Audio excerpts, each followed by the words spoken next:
بسم الله الرحمن الرحيم. الحمد لله رب العالمين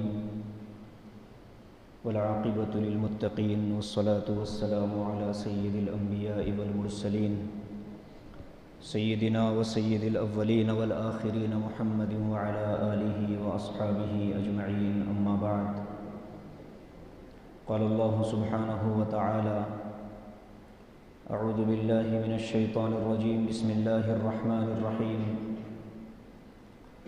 لقد جاءكم رسول من أنفسكم عزيز عليه ما عنتم حريص عليكم بالمؤمنين رؤوف رحيم. وقال النبي صلى الله عليه وسلم: إنما بعثت لأتمم مكارم الأخلاق. صدق الله العظيم وصدق رسوله النبي الكريم ونحن على ذلك لمن الشاهدين والشاكرين والحمد لله رب العالمين. اللهم صل على سيدنا محمد وعلى آل سيدنا محمد وبارك وسلم. رضينا بالله ربا وبالإسلام دينا وبمحمد صلى الله عليه وسلم نبيا ورسولا. قابل قدر بزرگان ملت اور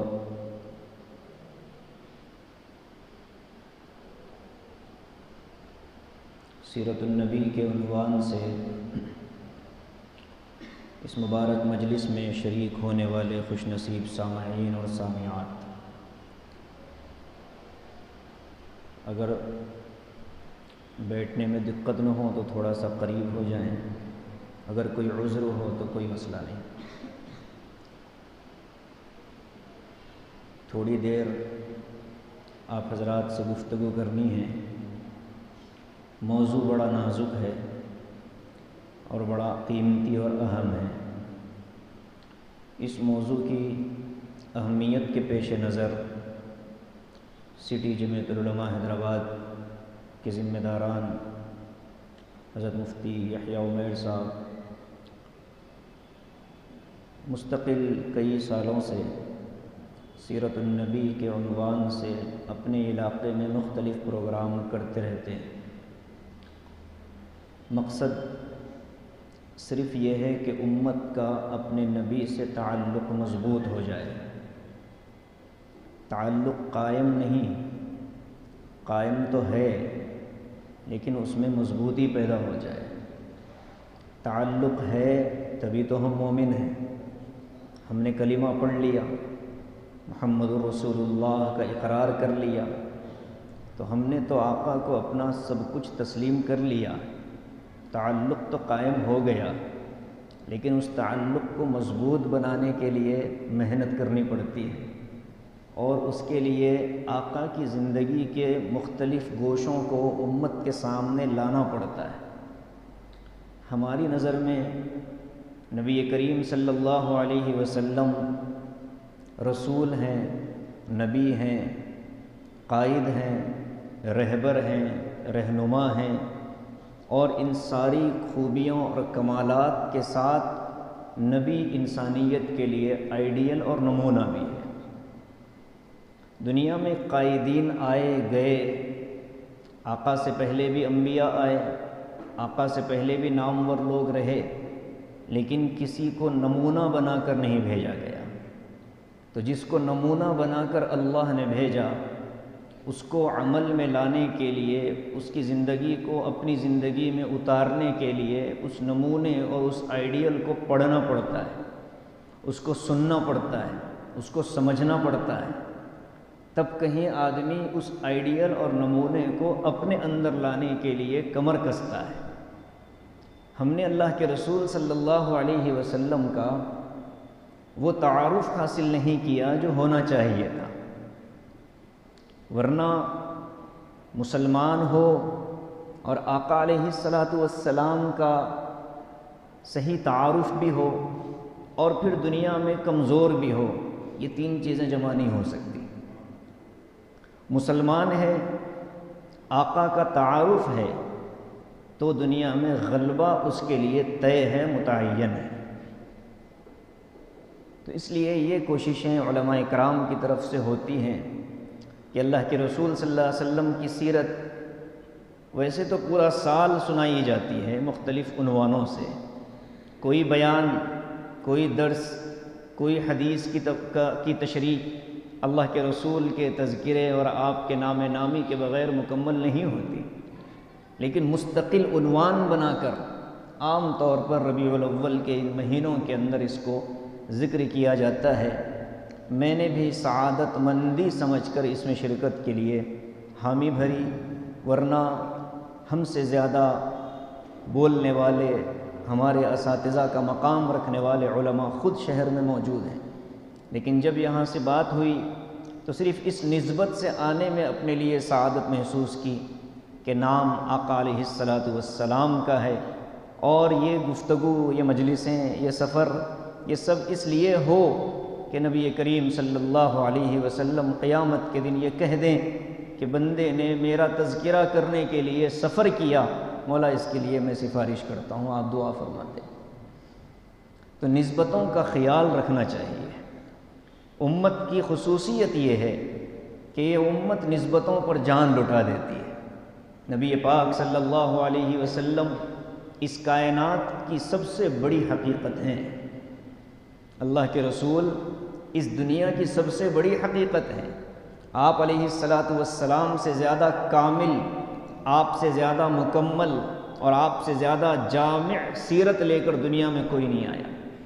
مفسرین کہتے ہیں کہ اللہ کے رسول صلی اللہ علیہ وسلم کی سیرت کو آئیڈیل کیوں بنایا گیا، تو اس کا جواب دیتے ہوئے کہتے ہیں کہ اس کی ایک وجہ تو یہ ہے کہ آقا علیہ الصلاۃ والسلام کی زندگی محفوظ ہے، آپ کی زندگی کا ایک بھی گوشہ تاریکی میں نہیں ہے۔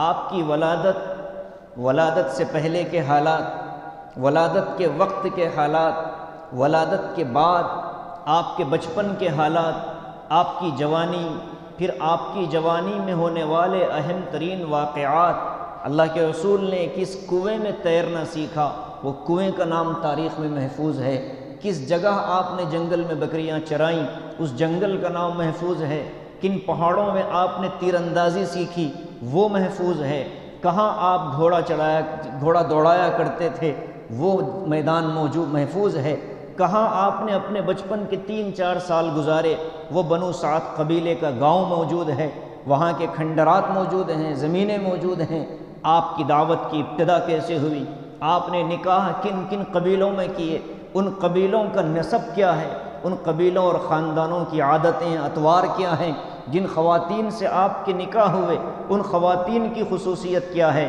آپ علیہ الصلاۃ والسلام نے پیغام حق سنایا تو آپ کو کن حالات کا شکار بنایا گیا، کیا مخالفتیں آپ نے برداشت کی، اور اس کے بعد کس طرح آپ نے اس مخالف ماحول میں ڈٹ کر اللہ کا پیغام سمجھایا، لوگوں کو جہنم سے بچانے کی کوشش کی، یہ سارا تاریخ میں موجود ہے، اور ایسا موجود نہیں بلکہ تواتر کے ساتھ موجود ہے، اتنا محفوظ انداز میں موجود ہے کہ آج اگر کوئی کھڑا ہو اور سرکار دو عالم صلی اللہ علیہ وسلم کے سیرت کے کسی ایک واقعے پر انگلی رکھ دے اور یوں کہہ دے کہ یہ واقعہ کردار کے خلاف ہے یا یہ واقعہ انسانیت کے اعلیٰ اقدار کے اور اخلاق کے خلاف ہے، دنیا تاریخ کھڑی ہوتی ہے، کتابوں سے اس کی اس بات کو غلط ثابت کیا جاتا ہے، اور اس غلط ثابت کرنے میں مسلمان ہی نہیں غیر مسلموں کی اپنی تحریریں موجود ہیں جو یہ بتا دیتے ہیں کہ سرکار دو عالم صلی اللہ علیہ وسلم کو تم نبی تسلیم کرو نہ کرو یہ تمہارا اپنا معاملہ ہے، لیکن آپ کو کامل، مکمل اور جامع انسان تسلیم کرنا یہ دنیا کی سب سے بڑی حقیقت ہے۔ یہ باتیں پوری بصیرت کے ساتھ امت کے سامنے رکھنے کی ضرورت ہے۔ ہمارے نبی کامل ہیں، دنیا آپ کے کردار پر انگلی اٹھائے یہ اس کی جہالت ہے۔ ان باتوں کو سن کر مسلمانوں کے دل میں ذرہ برابر بھی شک و شبہ پیدا نہ ہونا چاہیے، اس لیے کہ اگر کردار نبوت پر بھی کوئی انگلی اٹھائے اور مسلمان اس کو سن بھی لیں تو کہیں نہ کہیں دل کے کسی گوشے میں نفس اور شیطان بیٹھا ہے، وہ یہ کہہ دیتا ہے کہ شاید کچھ ہوا ہوگا، تب جب یہ شاید کی بات آتی ہے تو پھر اس آیت کے خلاف جائیں گے، لقد کان لکم فی رسول اللہ اسوۃ حسنہ، اللہ کہتا ہے کہ رسول اللہ کی ذات میں اسوہ حسنہ ہے، تو اس آیت کا خلاف ہو جائے گا۔ اس لیے میرے بھائی، سیرت النبی کو پورے ذوق اور شوق سے پڑھنا اور اس کو سننا اور اس کے مطابق زندگی گزارنا یہ بہت ضروری ہے۔ اور آج کے ماحول میں سیرت سے جتنی روشنی ہم کو مل سکتی ہے کسی اور سے نہیں مل سکتی۔ یہ جو ماحول اس وقت ہمارے اپنے ملک میں چل رہا ہے، آپ کو پتہ ہے کہ نبی پاک صلی اللہ علیہ وسلم کی مکی زندگی کے حالات بھی کچھ اسی طرح کے تھے، مخالفتیں تھیں۔ مکے والوں نے بھی اللہ کے رسول کو کہا تھا کہ آپ کو اگر ہمارے معبودوں کو معبود تسلیم کرنا ہو تو آپ مکے میں رہیں، ورنہ آپ کو مکے سے جانا پڑے گا۔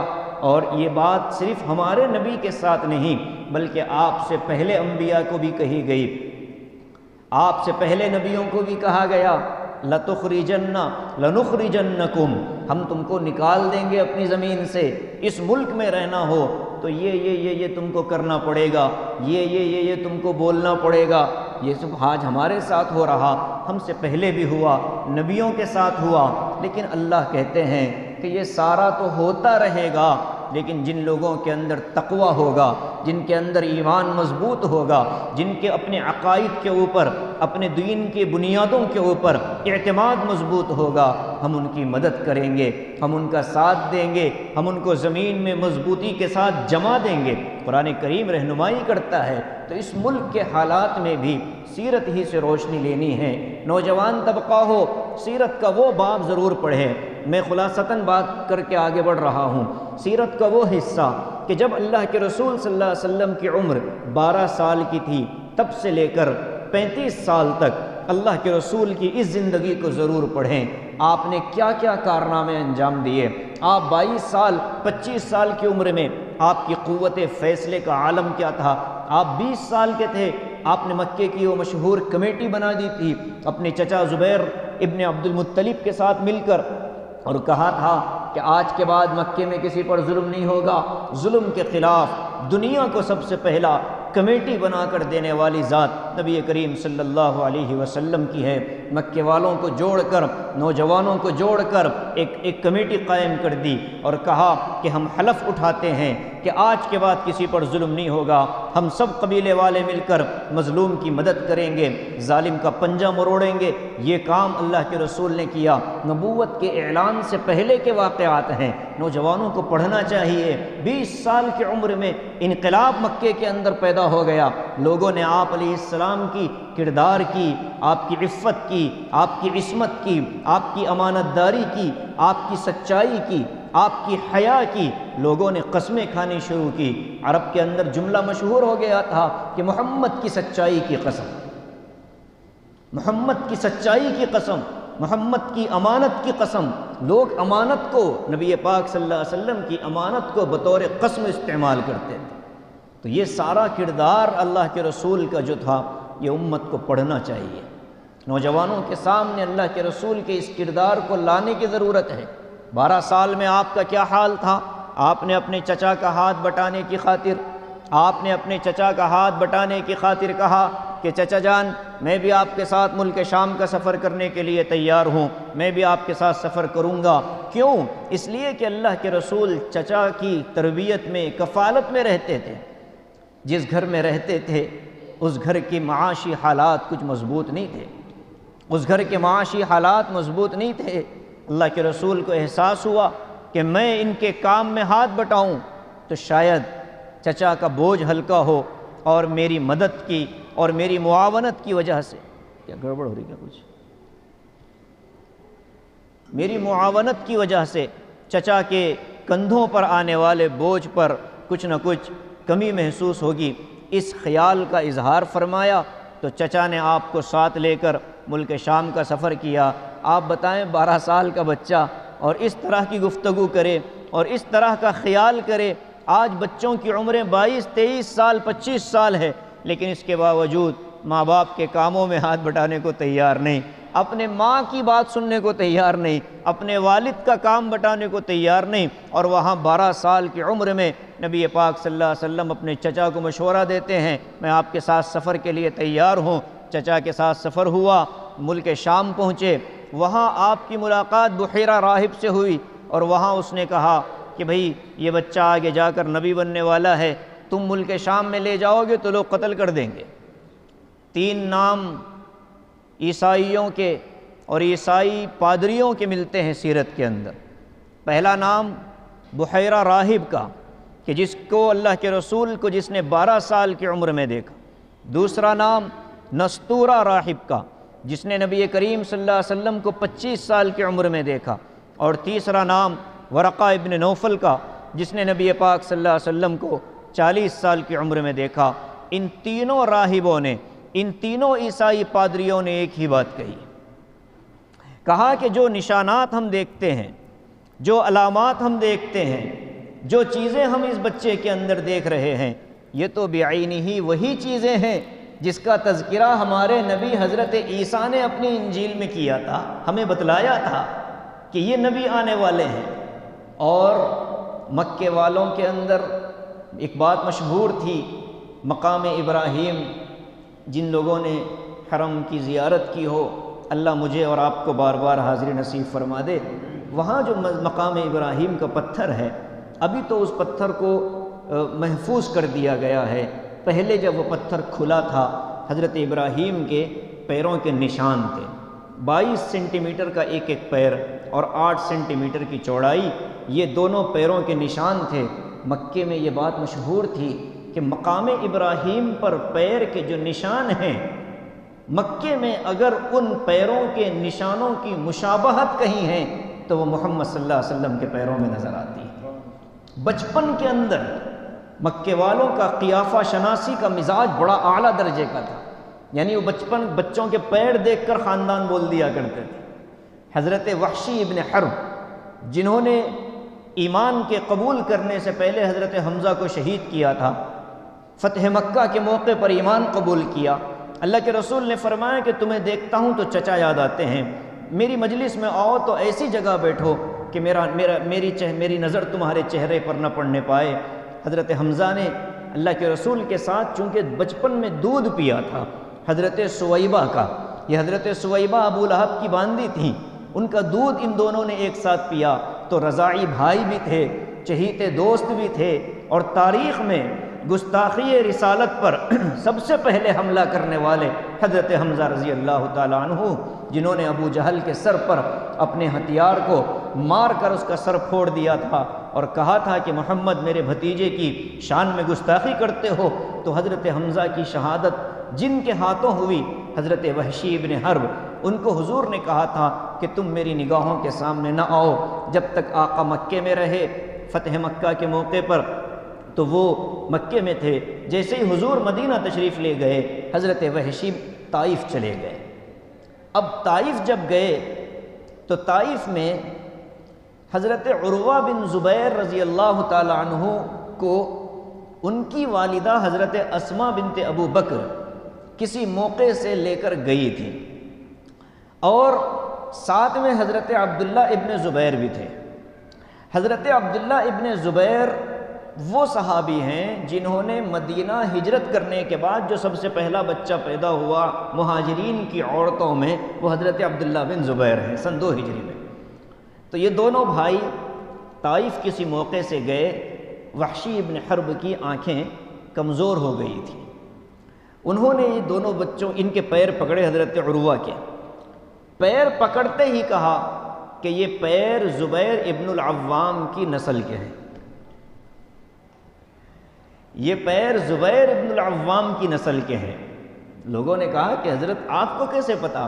کہا کہ اس پیر کے درمیانی انگلی کے ابھار کی جو ہڈی ہے وہ زبیر ابن العوام جیسی ہے، اور ظاہر ہے کہ وہ حضرت زبیر کے بیٹے حضرت عروہ تھے۔ تو عرب کے اندر یہ ایک کمال تھا، پیروں کا نقش دیکھ کر، پیروں کا چلن دیکھ کر، پیروں کی بناوٹ دیکھ کر خاندان بول دیتے تھے۔ تو مکے میں یہ بات مشہور تھی کہ جس آدمی کے پیر مقام ابراہیم کے نقش کے مطابق ہیں وہ پورے عرب کے اندر کوئی اور نہیں، محمد الرسول اللہ صلی اللہ علیہ وسلم ہیں۔ تو مکے والے بھی تسلیم کرتے تھے کہ یہ کوئی بڑا نام کریں گے، باہر والے بھی تسلیم کرتے تھے کہ یہ کچھ بڑا کام کریں گے۔ 12 سال کی عمر میں بحیرہ نے کہا کہ ملک شام نہ لے جاؤ، یہودی قتل کریں گے۔ حضرت ابو طالب نے واپس بھیج دیا۔ آپ نے یہاں زندگی گزاری، 20 سال کی عمر ہو گئی، حرب الفجار آ گیا۔ 15 سال کی عمر میں حرب الفجار آ گیا، آپ نے وہاں ایک لڑائی میں حصہ لیا۔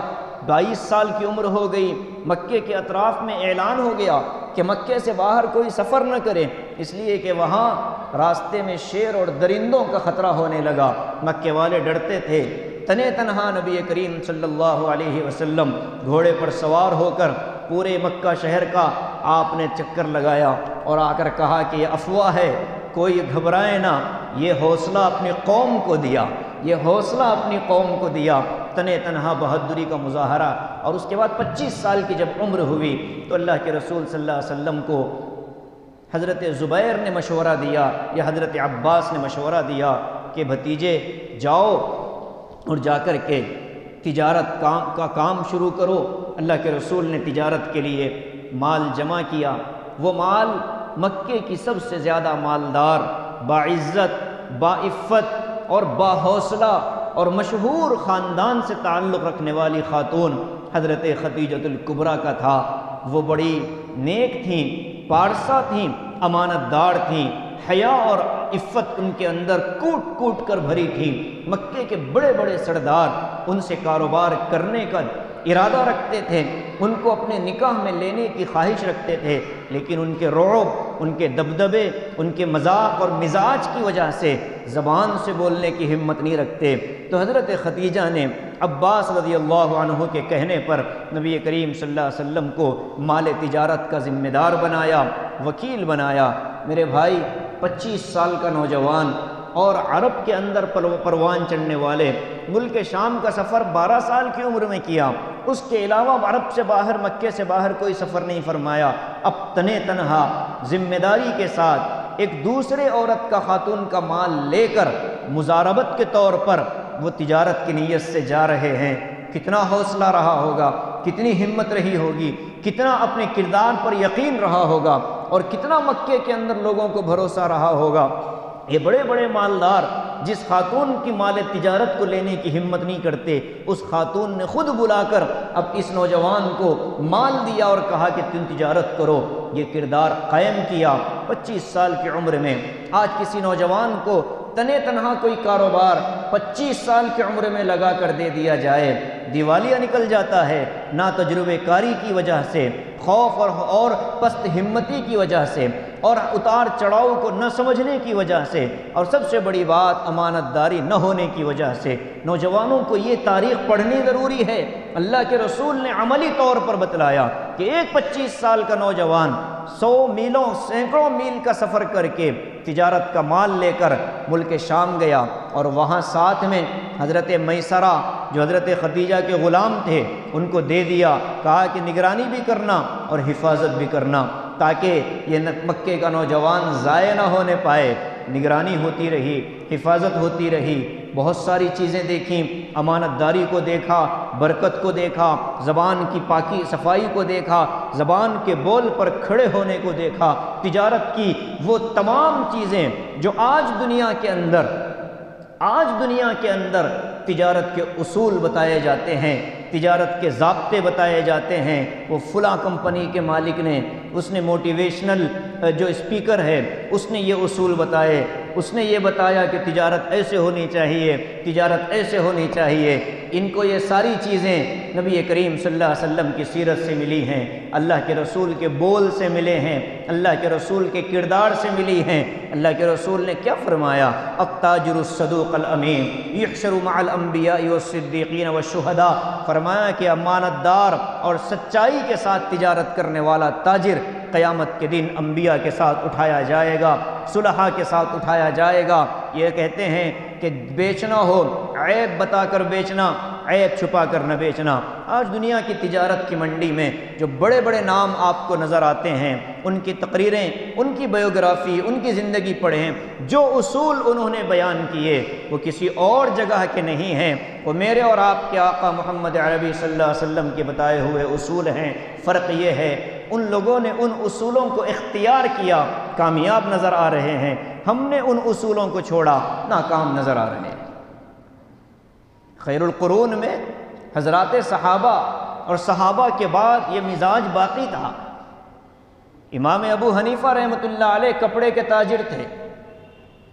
پہلے لوگ علماء اگر تجارت کرتے تو لوگ ہمت افزائی کرتے تھے، آج ہمت افزائی نہیں کرتے، آج کہتے ہیں کہ دنیا دار بن گئے۔ اگر مولوی اپنی گاڑی میں آ جائے تو پریشانی، مولوی نے کوئی برانڈڈ گھڑی پہن لی تو پریشانی، کوئی بڑا فون آئی فون 14 لے لیا، ماشاءاللہ مولوی صاحب۔ وہاں یہ حال نہیں تھا، وہاں خوش ہوتے تھے لوگ کہ ہمارا اپنا مولوی یہ سماج میں بڑوں کو ٹکر دینے کے قابل بنا ہوا ہے، ہم جس کے پیچھے نماز پڑھ رہے ہیں وہ کوئی معمولی نہیں ہے۔ یہ ان کا فخر کا انداز تھا۔ تو حضرت امام ابو حنیفہ کپڑے کے بہت بڑے تاجر تھے، نماز کے لیے جا رہے تھے، خادم سے کہا دکان میں کہ بیٹے میں جا رہا ہوں، اگر کوئی گاہک آئے خریدنے والا تو اس کو یہ سارا سامان تو بتلا دینا، یہ ایک جو رکھی ہوئی ہے تھان وہ نہ بتانا، اس میں کوئی عیب ہے۔ حضرت گئے نماز کے لیے، نماز سے فارغ ہو کر آئے، جب خادم نماز کے لیے جا رہا تھا تو پوچھا سامان، وہ حضرت بیچ دیا۔ پوچھا کس کو بیچا؟ کہا ایک آیا تھا اس نے سارا اٹھا لیا۔ پوچھا وہ عیب والا؟ کہا حضرت وہ بھی لے لیا۔ پوچھا تو نے بتلایا تھا عیب؟ تو کہا حضرت بھول گیا۔ تو فرمایا اب دوڑ کر جاؤ اور اس کو ڈھونڈ کر لاؤ۔ دوڑایا، اس کو بلوایا اور اس کے بعد کہا کہ بھائی آپ کو اختیار ہے، چاہو تو آپ میرا پورا سامان واپس دے دیں تاکہ میں اپنی رقم آپ کو دے دوں۔ ایک مال کا ایک حصہ عیب والا تھا، وہ میرے بچے نے بغیر آپ کو اطلاع کیے بیچ دیا ہے، یہ پورا مال میرے لیے حرام ہو گیا ہے، آپ اس کو واپس کر دیں، آپ کو اختیار ہے، چاہے یہ ایک واپس کریں چاہے آپ پورا مال واپس کریں۔ وہ تو قدموں میں گر گیا کہ حضرت میں نے تو برکت کے طور پر آپ کا مال لیا ہے، میں آپ کو آخرت کے مواخذے سے بری کرتا ہوں، اور یہ جو عیب آپ نے ظاہر کیا میں اس مال کو عیب کے ساتھ ہی خریدتا ہوں۔ یہ تھا ضابطہ، یہ تھے وہ اخلاق۔ اللہ کے رسول علیہ السلام 25 سال کی عمر میں جا رہے ہیں ملک شام، وہاں کسی یہودی سے کچھ جھگڑا ہو گیا یا کسی نصرانی سے جھگڑا کا مطلب ہماری طرح کا جھگڑا نہیں، عرب میں بحث کہتے ہیں کسی بات پر سوال جواب کرنے کو۔ جھگڑے سے ہماری اپنی حیدرآبادی جھگڑا ذہن میں مت لائیے گا، ہمارا جھگڑا تو شروع ہوتا ہے 4th گیئر سے، نہیں، اخلاق اور کردار کے دائرے میں بات چیت، اس کو بھی عرب میں بحث کہتے ہیں۔ تو وہ گفتگو ہوئی، کوئی بات نہیں جم رہی تھی، اللہ کے رسول نے ایک بات کہی، اس نے ایک بات کہی، معاملہ حل نہیں ہو رہا، اس نے آزمایا مختلف طریقوں سے، بہرحال آزمائش میں آقا کامیاب ہو گئے۔ تو اس کے بعد اس نے کہا میں تو تمہاری بات سے متفق تھا، بس تمہارے اندر کچھ چیزیں میں نے دیکھیں جس سے مجھے یہ اندازہ ہو رہا تھا کہ آخری نبی جو آنے والے ہیں وہ تم ہی ہو، لیکن کچھ آزمائش کے طور پر میں نے تم سے یہ معاملہ کیا تھا۔ نستورہ راہب نے کہا کہ میں تمہیں مشورہ دیتا ہوں کہ تم مکے والوں کے ساتھ زیادہ امید نہ لگانا، اس لیے کہ وہ تمہیں قوم میں تمہیں اپنے ساتھ رہنے نہیں دیں گے۔ نستورہ راہب نے آپ کی نبوت کا اقرار کیا، اور اس کے بعد 25 سال کی عمر کا جوان مال تجارت کامیابی کے ساتھ پورے نفع کے ساتھ جب لے کر کے آئے تو حضرت میسرہ نے حضرت خدیجہ کو ساری بات سنا دی کہ ایسا ایسا ہوا ہے، اتنے امانت دار تھے، جہاں جاتے آسمان سے بادل کا ٹکڑا ان کے سر پر سایہ کیا ہوا تھا۔ حضرت خدیجہ کو تو پہلے ہی اندازہ تھا کہ یہ کوئی معمولی شخصیت نہیں ہے، بلکہ یہ کوئی عظیم ذات ہے، اس کا کردار بے مثال، اس کی زندگی بے مثال، جوانی بے مثال۔ انہوں نے حضرت ابو طالب کو کہلا بھیجا کہ اگر آپ اجازت دیں تو آپ کے بھتیجے محمد کا نکاح میں اپنے ساتھ کرنا چاہتی ہوں۔ اللہ کے رسول کے چچا حضرت خدیجہ کہ اس پیغام کو سن کر خوش ہوئے، اس لیے کہ اللہ کے رسول کو اس وقت ایک ایسے خاتون کی نہایت ضرورت تھی کہ جو آپ کو سہارا بھی دے اور آپ کے نیک کاموں میں سہارا بھی بنے۔ حضرت ابو طالب نے حضرت عباس سے مشورہ کیا، چونکہ چچا اور تایا ہیں، مشورہ کر کے بات چیت طے ہو گئی۔ اسی وقت میں حضرت ختیجہ کا نکاح 20 اونٹوں کے مہر پر نبی پاک صلی اللہ علیہ وسلم سے کر دیا گیا۔ یہاں رک کر دنیا کو یہ بتایا جائے کہ جس کردار پر تم انگلی اٹھاتے ہو، امی عائشہ کے نکاح پر تم انگلی اٹھاتے ہو، امی عائشہ کے نکاح کی وجہ سے نبی پاک صلی اللہ علیہ وسلم کے کردار کو تم داغدار بنانے کی کوشش کرتے ہو، سمجھ لو کہ یہ وہی نبی ہیں کہ جو 25 سال میں عرب کے کڑیل نوجوان ہیں اور زندگی کا پہلا نکاح ایک ایسی خاتون سے کر رہے ہیں کہ جو اللہ کے رسول سے عمر میں 15 سال بڑی ہیں اور 2 مرتبہ بیوہ ہو چکی ہیں، صاحب اولاد ہیں، ایسی خاتون سے نکاح کر رہے ہیں۔ اور اللہ کے رسول نے نکاح کر کے کتنا عرصہ گزارا بی بی خدیجہ کے ساتھ؟ 25 سال کی عمر میں نکاح ہوا، 53 سال کی عمر اللہ کے رسول کی تھی یا 50 سال کی عمر اللہ کے رسول کی تھی، اس وقت حضرت خدیجہ کا انتقال ہوا۔ گویا کہ اپنی زندگی کے بہترین ایام، اپنی زندگی کے بہترین دن، اپنی جوانی کا بہترین وقت جس خاتون کے ساتھ آپ نے گزارا حضرت خدیجۃ الکبریٰ ہیں۔ یہ دنیا کو نہیں معلوم، یہ ان کو بتایا جائے کہ تم الزام لگاتے ہو، میرے نبی کا کردار تو یہ تھا، آپ تو اتنے زیادہ عفت والے اور اتنے آپ اپنی بیوی سے محبت کرنے والے تھے کہ 25 سال کی عمر میں آپ نے نکاح کیا، 25 سال کا عرصہ آپ نے ساتھ گزارا، اس میں آپ نے کوئی اور نکاح نہیں فرمایا، کوئی اور نکاح نہیں فرمایا آپ نے، ایک ہی نکاح 25 سال تک، 50 سال کی عمر ہو گئی۔ اب جب نبوت کا اعلان ہوا 40 سال میں، تو اللہ کے رسول صلی اللہ علیہ وسلم کو سب سے زیادہ سہارا دینے والی، سب سے زیادہ ہمت افزائی کرنے والی اگر کوئی خاتون تھی تو وہ بی بی خدیجۃ الکبریٰ تھی۔ میری مائیں یہاں بیٹھی ہیں، میں ان سے درخواست کرتا ہوں کہ اس وقت اپنے اپنے گھروں میں جو لوگ دین کے کسی شعبے سے جڑے ہیں، ان کو گھر کی خواتین کی ہمت افزائی کی نہایت ضرورت ہے۔ علماء اکرام کی گھر والیاں قربانیاں دینے والی ہوتی ہیں، پروگرام ہوتے ہیں، بیانات رہتے ہیں، مختلف جگہوں پر سفر کرنا ہوتا ہے، وہ گھر والیوں کا حوصلہ ہوتا ہے جو اجازت دے دیتی ہیں کہ ہاں ٹھیک ہے آپ کو اجازت ہے، ورنہ وہ اگر اجازت نہ دے ذہنی سکون حاصل نہیں ہوتا، کسی کتاب کا مطالعہ کرنے کے قابل نہیں رہتے، کوئی چیز پڑھنے کے قابل نہیں رہتے۔ بی بی خدیجہ کا کردار امت کو بتاتا ہے، بی بی خدیجہ کا کردار امت کو بتاتا ہے کہ خواتین کو چاہیے کہ ملت اسلامیہ کے نوجوانوں اور نونہالوں اور اپنے شوہروں کی دینی کاموں میں مدد اور معاونت کو بی بی خدیجہ کی سنت سمجھ کر کرنا شروع کریں، ہمت افزائی کریں اور ان کو بتائیں کہ تم آگے بڑھو، ہم آپ کے ساتھ کھڑی ہیں، آپ کو ہم ذہنی طور پر ٹارچر کرنے والی نہیں، ذہنی طور پر ہم آپ پر تانا لگانے والی نہیں، آپ اپنے میدان میں جائیں، ہم آپ کا ساتھ دیں گی۔ کیا جملے کہے حضرت خدیجہ نے۔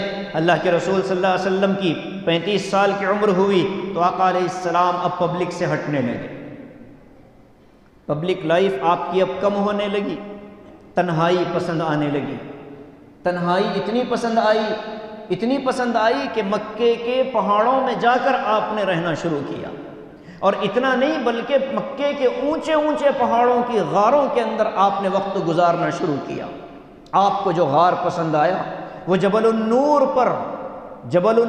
پر وہ غار حرا آپ کو پسند آیا، وہاں آپ نے اپنی زندگی کے 5-6 سال اعلان نبوت سے پہلے گزارے، تنہائی میں رہتے تھے، اور آپ علیہ السلام کی عبادت غور و فکر والی عبادت ہوتی تھی، تدبر کرتے تھے، تفکر ہوتا تھا، اللہ کے بندوں کی بے راہ روی پر دل کڑتا تھا، اللہ کی مخلوق میں غور کرتے تھے، اللہ کی بڑائی کو یاد کرتے تھے، دل کے اندر ایک بے چینی پیدا ہو گئی، دل کے اندر ایک تڑپ پیدا ہو گئی، ایک کڑھن پیدا ہو گئی، گویا کہ اب اس ذمہ داری کو اٹھانے کے لیے اللہ راستہ ہموار کر رہا ہے کہ ذہن بنایا گیا، جسمانی طور پر تنہائی میں لایا گیا۔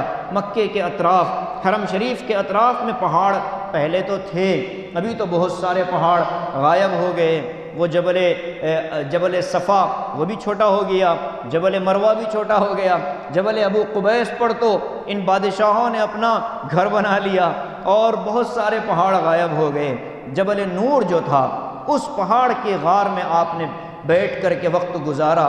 علماء فرماتے ہیں کہ یہ سارے قریب کے پہاڑ چھوڑ کر آپ نے جبل نور کا انتخاب کیوں کیا؟ مکے کے آس پاس بہت سے غار تھے، غار حرا کا انتخاب کیوں کیا؟ تو علماء کہتے ہیں کہ غار حرا جس ڈائریکشن میں ہے وہ ڈائریکشن غار میں بیٹھ کر اگر آپ تھوڑا سا آگے کی طرف جھک کر دیکھیں، جن لوگوں نے وہاں جا کر دیکھا ہے، اگر آپ آگے بڑھیں جو دو پتھر ملے ہوئے ہیں، درمیان سے آپ کو ایک راستہ نظر آتا ہے، درمیان میں جو خالی جگہ ہے وہاں سے آپ دیکھیں گے تو کعبۃ اللہ براہ راست نظر آتا تھا۔ اس لیے اللہ کے رسول نے اس غار کا انتخاب فرمایا تھا۔ اتنی دور ہوتے تھے لیکن نظر کعبے پر ہوتی تھی۔ خدا ہدایت دے، ابھی جو وہ ٹاور بن گیا نا، کون سا کلاک ٹاور، وہ بلڈنگ بننے کے بعد غار حرا سے اب کعبۃ اللہ نظر نہیں آتا۔ تو اللہ کے رسول کے اس غار میں جانے کی وجہ مورخین نے یہ بیان کی۔ 6 سال 5 سال آپ نے وہاں گزارے، تنہائی میں رہتے تھے، ستو پانی لے کر کے جاتے، ضرورت کے بقدر استعمال کرتے اور رات دن وہاں گزارتے، جب وہ ختم ہوتا تو لینے کے لیے نیچے آتے۔ حضرت خدیجہ کی عمر زیادہ ہے، جس وقت نبوت کا اعلان ہوا اس وقت حضرت خدیجہ 55 برس کی ہو گئی۔ اس وقت بھی حضرت خدیجہ سامان لے کر کے غار حرا پر جاتی تھی۔ آج وہاں صحت مند آدمی کو چڑھنے کے لیے کم از کم 45 منٹ لگتے ہیں، سیڑھیاں بنائی گئی ہیں، اور حضرت بی بی خدیجہ چڑھا کرتی تھیں۔ 55 سال کی عمر کی خاتون ہیں، رات اور دن بس اپنے شوہر کے خلق کو ذہنی طور پر سکون دینے کے لیے حضرت خدیجہ کی یہ قربانیاں ہیں اسلام کی۔ مال حوالے کر دیا، زندگی کے بہترین ایام دے دیے، اور اس کے بعد جب آپ نے نبوت کا اعلان، آپ پر وحی آئی، جبرائیل نے آ کر کے اقرأ بسم ربک الذی خلق خلق الانسان من علق 5 آیتیں اتاری۔ ان 5 آیتوں کے نزول کے بعد اللہ کے رسول کا تعلق اب چونکہ قلبی طور پر اللہ کی وحی سے جڑ گیا تھا، تو وحی کی عظمت، وحی کی ہیبت، وحی کے خوف کی وجہ سے آپ کے جسم پر کپ کپی طاری ہوئی۔ آپ اسی حال میں اپنے گھر تشریف لائے۔ سب سے پہلے سہارا اللہ کے رسول کو دینے والی ان کی زوجہ محترمہ حضرت خدیجہ تھیں۔ تسلی دی، 5 باتیں کہیں۔ فرمایا گھبرانے کی ضرورت نہیں ہے، بخاری شریف کی روایت ہے، فرمایا کہ گھبرانے کی ضرورت نہیں ہے، واللہ اللہ کی قسم، لا یخزیک اللہ ابدا، اللہ تعالیٰ آپ کو ضائع نہیں کرے گا۔ کیا جملہ ہے! گھبرائیے نہیں، اللہ آپ کو ضائع نہیں کرے گا۔ کیوں؟ انک لتصل الرحم، آپ کبھی کسی کا رشتہ نہیں توڑتے، آپ رشتہ داریاں جوڑتے ہیں، آپ لوگوں کو جوڑنے کا کام کرتے ہیں، آپ کی کسی سے نا اتفاقی نہیں ہے، آپ نے اپنے نفس کے لیے کبھی کسی سے انتقام نہیں لیا، آپ نے کبھی بدلہ نہیں لیا، آپ نے کبھی اپنے دل میں کسی کی برائی کو نہیں پالا، آپ نے کسی انسان کے تعلق سے اپنے دل کو تنگ نہیں کیا۔ لتصل الرحم، آپ رشتہ داریاں جوڑنے والے ہیں، آپ سے ملتے ہیں تو لوگ آپ سے محبت کرتے ہیں۔ یا رسول اللہ آپ گھبرائیے نہیں، پہلی صفت آپ کے اندر آپ رشتہ داریاں جوڑتے ہیں۔ وتحمل الکل، کوئی کمزور ہے اس کا بوجھ آپ اٹھا دیتے ہیں، چاہے وہ ظاہری بوجھ ہو چاہے وہ روحانی بوجھ ہو، یا یہ کہ آپ امداد کے معاملے میں آپ خاموشی سے اس کی مدد کر دیتے ہیں۔ دوسرا کام اور اچھا یہاں رک کر ایک بات اور سمجھیں، وہ جو ایک مشہور قصہ ہے، لکھا ہے ایک ضعیفہ تھی کہ جو مکے میں رہتی تھی، مکے کا سامان اٹھا کر مکے سے باہر کھڑی تھی، ایک نوجوان آیا، مزدوری کی، سامان لے جا کر مکے کے باہر رکھا۔ کسی بھی حدیث کے اندر یہ واقعہ لکھا ہوا نہیں ہے، مفتی صاحب تائید فرمائیں گے۔ الموضوعات الکبریٰ للسیوطی اس میں بھی نہیں ہے، مشہور ہے، ٹھیک ہے، لیکن یہ نہیں کہا جا سکتا کہ ایسا ہوا ہے۔ تو یہ بات میں نے اس لیے کہی کہ وَتَحْمِلُ الْكَلْ کے ذیل میں کبھی اس کو بھی لوگ ذکر کر دیتے ہیں، حالانکہ ایسا نہیں ہے۔ ایسا کوئی واقعہ نبی پاک صلی اللہ علیہ وسلم کی سیرت میں ثابت نہیں کہ آپ نے بڑھیا کا سامان اٹھایا، اس بڑھیا نے آپ کو گالیاں دی اور آپ نے لے جا کر اس کے گھر میں رکھا اور اس کے بعد اس نے کہا کہ بیٹے مشورہ دیتی ہوں، مکے میں ایک آدمی ہے، اس کے باتوں میں نہ آنا، پریشان ہو جاؤ گے۔ ایسا کچھ نہیں ہوا۔ مکہ شہر بہت چھوٹا تھا، پوری آبادی 5-10 ہزار سے زائد نہیں تھی، تو کیا 40 سال تک ایک نوجوان مکے میں رہے اور اس بڑھیا کو نہیں معلوم کہ محمد کون ہے؟ اور اتنا مشہور ہو کہ ان کی امانت کی قسمیں، صداقت کی قسمیں کھائی جا رہی ہو۔ ایک ہی تو نوجوان تھا جو مشہور تھا، اور جو مشہور ہوتا ہے اس کو سب جانتے ہیں، تو ایسا کوئی واقعہ تاریخ میں ثابت نہیں ہے۔ اسی طرح لوگ سناتے ہیں کہ ایک بڑھیا اوپر سے کچرا پھینکتی تھی۔ ہم حرم شریف میں وہ جو مروہ سے باہر جو جگہ ہے، بادشاہ کا محل جو ہے، تو صفا اور مروہ کے پاس جو بڑا محل ہے، وہاں 2 کھڑکیاں لگی ہوئی ہیں۔ تو ہم سفر میں تھے، ایک نوجوان نے کہا کہ مولانا یہ کھڑکیاں دیکھ رہے؟ میں نے کہا جی۔ تو کہا یہ کھڑکیاں وہ ہیں کہ جہاں سے اللہ کے رسول پر کچرا پھینکتے تھے۔ میں نے کہا کھڑکیاں جب سے ہیں؟ کھڑکیاں تو یہ ابھی ملک خالد نے یا ملک فیصل نے بنائی ہیں، کچرا پھینکنے والی وہ جب ٹپ چڑھ گئی اوپر۔ تو بولے نہیں، ہم لوگ وہاں سنے۔ ایسا کوئی واقعہ ہے ہی نہیں۔ وہ 2 کھڑکیاں کیوں ہیں؟ وہ جو جبل ہے، پہاڑ ہے، اس کا نام جبل ابو قبیس ہے۔ جبل ابو قبیس کے دامن میں اللہ کے رسول کھڑے تھے۔ ابو جہل نے آ کر کہا اگر تم محمد سچے نبی ہو تو چاند کے 2 ٹکڑے کر کے بتلاؤ۔ اقتربت الساعۃ وانشق القمر، اللہ کے رسول نے اشارہ کیا، چاند ایک لخت 2 ٹکڑے ہو گیا۔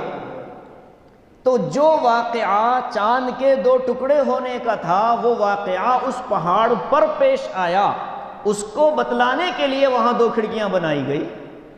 لوگوں نے اس بنی ہوئی کھڑکی کو کچرا دان بنا دیا۔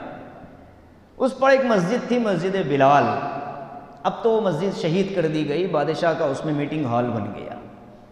تو واقعات سیرت کے مستند ہونے چاہیے۔ ایک جگہ ہم بیٹھے تھے، ایک صاحب نے کہا کہ اللہ کے رسول صلی اللہ علیہ وسلم پر ایک بڑھیا کچرا ڈالتی تھی، حضور پاک صلی اللہ علیہ وسلم نے اتنا معاملہ اکرام کا معاملہ کیا کہ وہ بیمار ہو گئی تو اس کے گھر بسکٹ لے کر چلے گئے۔ میں نے خود سنا۔ اب بتائیے، بسکٹ، مکے میں بسکٹ لے کر جانے والا اللہ کے رسول پر الزام نہیں لگا رہا؟ واقعات سیرت کے مستند ہوں تو بیان کیے جائیں، غیر مستند بات اگر نبی کی ذات سے جوڑ دی جائے، جو بات نبی نے نہیں کی یا نبی نے نہیں کہی، وہ اگر نبی سے جڑ گئی تو آقا فرماتے ہیں من کذب علی متعمدا فلیتبوأ مقعدہ من النار، فرماتے ہیں کہ جو جھوٹی بات میری طرف جوڑے گا وہ اپنا ٹھکانہ جہنم میں بنا لے۔ سیرت بہت محفوظ ہے، پڑھیں، مستند کتابوں میں پڑھیں، واقعات بہت خوبصورت ہیں۔ اس سے بھی اچھے واقعات اللہ کے رسول کے اخلاق کے ملتے ہیں، اس سے بھی اعلیٰ درجے کے واقعات اللہ کے رسول کے کردار کے ملتے ہیں۔ نبی پاک صلی اللہ علیہ وسلم کے ان نکاحوں پر اعتراض کرنے والوں کو بتایا جائے کہ بی بی خدیجہ سے آپ نے نکاح کیا تو 25 سال تک آپ نے ایک ہی عورت پر قناعت کی اور ایک ہی خاتون کے ساتھ آپ نے زندگی گزاری۔ پورے نکاح آپ کی پوری اولادیں حضرت خدیجہ سے ہوئی۔ بڑے بیٹے حضرت قاسم بہت بچپن میں انتقال ہو گیا، بڑی بیٹی حضرت زینب اللہ کے رسول کی زندگی میں وفات پا گئی، دوسری بیٹی حضرت رقیہ اللہ کے رسول کی زندگی میں وفات پا گئی، تیسری بیٹی حضرت ام کلثوم نبی پاک صلی اللہ علیہ وسلم کی زندگی میں وفات پا گئی، چوٹی بیٹی اور لاڈلی بیٹی خاتون جنت حضرت فاطمہ بنت محمد رضی اللہ تعالی عنہا، ان کی وفات اللہ کے رسول کے دنیا سے تشریف لے جانے کے بعد ہوئی۔ ان کے بعد ایک اور صاحبزادے تھے حضرت طیب، ان کا بھی انتقال بچپن میں ہوا۔ آج جنت المعلی آپ جائیں گے، وہاں حضرت خدیجہ کی جو قبر ہے اس کے کنارے میں حضرت قاسم کی قبر بنی ہوئی ہے۔ ماں اور بیٹا ایک ہی قبرستان میں آرام فرما ہیں۔ بقیہ آپ کی جو بیٹیاں ہیں وہ پوری مدینہ منورہ کے اندر ہیں۔ اللہ کے رسول صلی اللہ علیہ وسلم نے 53 سال تک، یعنی نبوت کے اعلان کے 10 سال تک بلکہ 13 سال تک مکے میں زندگی گزاری اور اس کے بعد آپ نے مدینہ ہجرت فرما دی۔ مکے کی جو زندگی تھی وہ ہم کو پڑھنے کی ضرورت ہے۔ وہاں مسلمان اقلیت میں تھے، وہاں مسلمان مینارٹی میں تھے، وہاں حکومت خلاف تھی، نمازوں پر پابندی تھی، کلم کھلا دعوت پر، دعوت و تبلیغ پر پابندی تھی۔ چھپ کر کے لوگ دعوت قبول کرتے، چھپ کر کے لوگ ایمان قبول کرتے۔ کچھ جیالے تھے، کچھ باحوصلہ لوگ تھے، کچھ باہمت لوگ تھے، جنہوں نے کہا تھا کہ جس کو اپنی بیوی بیوہ کرانی ہو اور جس کو اپنے بچے یتیم کرانا ہو وہ ذرا میرا راستہ روک کر بتا دو۔ لیکن یہ عام مسلمانوں کا مزاج نہیں تھا۔ مکے کے اندر تربیت جو ہوئی اخلاقی تربیت ہوئی۔ آپ اٹھائیں مکی صورتیں، یا ایھا المدثر قم فانذر وربک فکبر وثیابک فطہر۔ علماء فرماتے ہیں کہ اللہ تعالیٰ نے فرمایا اے نبی اٹھیے، لوگوں کو جوڑیے۔ مدثر کا ایک ترجمہ جوڑنا بھی کیا ہے۔ امام رازی نے تفسیر کبیر میں فرمایا کہ تدثیر کہتے ہیں تن کے جوڑ کر گھر بنانے والے کو۔ اللہ کے رسول کو مزمل بھی کہا گیا، مدثر بھی کہا گیا۔ مدثر کا ایک معنی چادر اوڑھنے والے، مدثر کا دوسرا معنی جوڑنے والے۔ اے اللہ کے رسول کو کہتے ہیں کھڑے ہو جائیے، قم فانذر، لوگوں کو ڈرائیے اللہ کے عذاب سے، وربک فکبر، اللہ تعالیٰ کی بڑائی بیان کیجئے، وثیابک فطہر، اور اپنے کپڑے پاک کیجئے۔ کپڑے پاک کرنا یہ اصطلاح ہے، کپڑے پاک کرنا یہ ایک جملہ ہے، معنی اپنے کردار کو پاک رکھیے، اخلاق کو پاک رکھیے۔ مفسرین کہتے ہیں مکے میں مسلمانوں کی جو تربیت ہوئی وہ اخلاقی تربیت ہوئی۔ آج بھی اس ملک کے مسلمان اخلاقی تربیت کی طرف توجہ دیں۔ اخلاقی تربیت کی طرف ہم توجہ نہیں دیں گے، ہماری اپنی زندگی کو کارآمد نہیں بنائیں گے، نفع بخش نہیں بنائیں گے تو کام نہیں چلے گا۔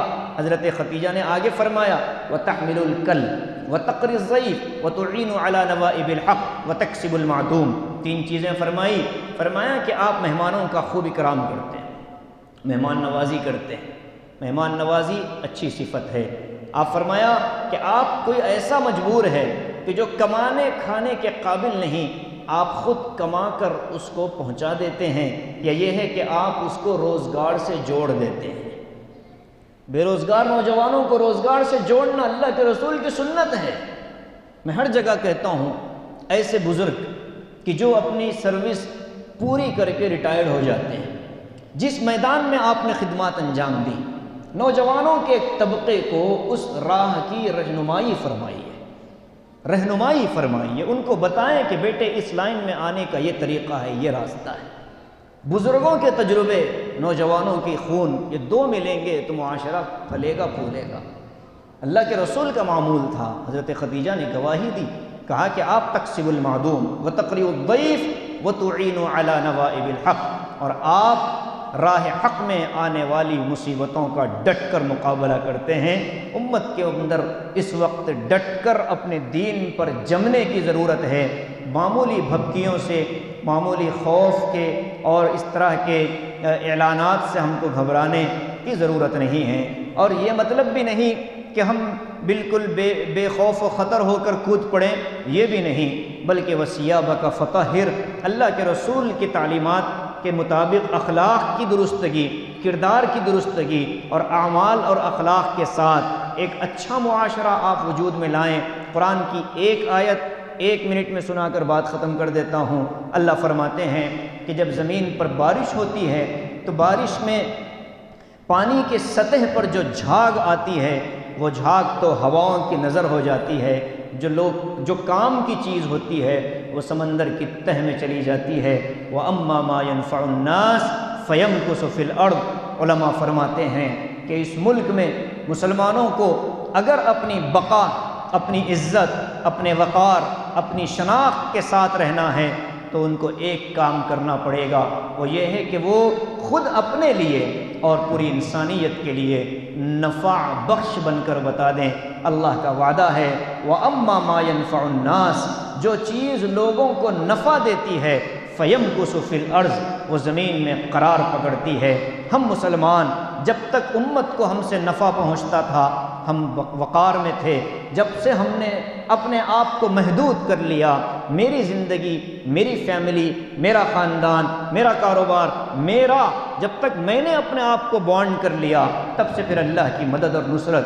اپنی تجوریاں کھولیے، اپنے دل کے دروازے کھولیے، امت پر خرچ کیجئے، انسانیت پر خرچ کیجئے۔ ضرورت ہے آج امت کو، امت کے مالداروں کی، وہ اپنے آپ کو آگے لائیں، امت کے غریبوں کا ہاتھ پکڑیں۔ میں آپ کو بتاؤں، اس اضلاع کے اندر 500 کی خاطر عورتوں کی عزتیں نیلام ہو رہی ہیں، عصمتیں داؤ پر لگ رہی ہیں۔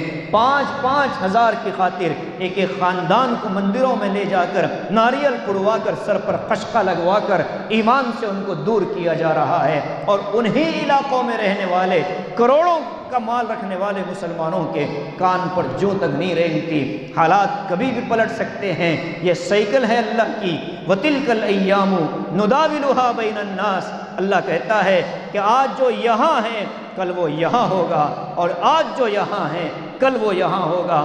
اقتدار پر آنے والے پہلے اقتدار پر نہیں تھے، آئندہ بھی اقتدار پر نہیں رہیں گے، لیکن سوال جو ہوگا وہ ہم جیسوں سے ہوگا کہ امت کے غریب کٹ رہے تھے، امت کے غریب اپنی عصمتیں نیلام کر رہے تھے، عورتیں سڑکوں پر راتوں کو آ کر اپنی عزتیں 500 اور 1000 کی خاطر برقع پوش ہماری مائیں اور بہنیں عزتیں نیلام کر رہی تھیں۔ تم اپنی تجوریوں میں مال سڑا کر بینک بیلنس بڑھایا جائے، زمینیں بڑھائی جائیں، کوٹھیاں بڑھائی جائیں، پراپرٹی بڑھائی جائے، اولاد کو باہر شفٹ کیا جائے، دوسرے ممالک کی وہ کیا کہتے ہیں وہ سٹیزن شپ لی جائے، ساری فکریں اسی میں تھیں۔ بتاؤ نبی پاک صلی اللہ علیہ وسلم کی بیٹیاں جب یہ سڑکوں پر آنے پر مجبور تھیں، تمہارا ایمان کہاں سو رہا تھا، تمہاری غیرت کہاں سو رہی تھی؟ یہ آیت یاد رکھیں، لوگوں کے لیے نفع بخش بنے، اللہ ہماری حفاظت کرے گا۔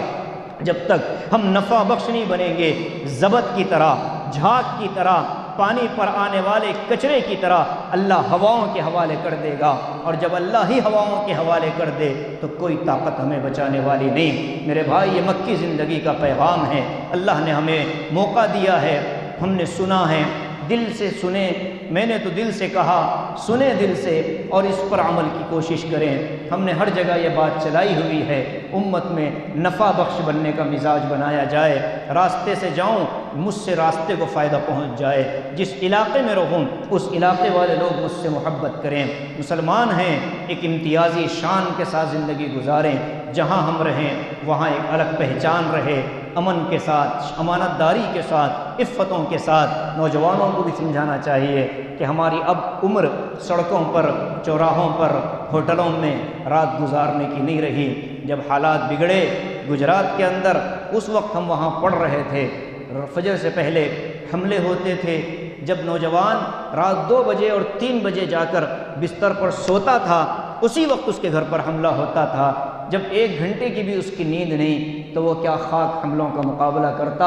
اس لیے نوجوانوں، اپنی جوانیوں پر رحم کرو، راتوں کو اپنے گھروں میں رہو۔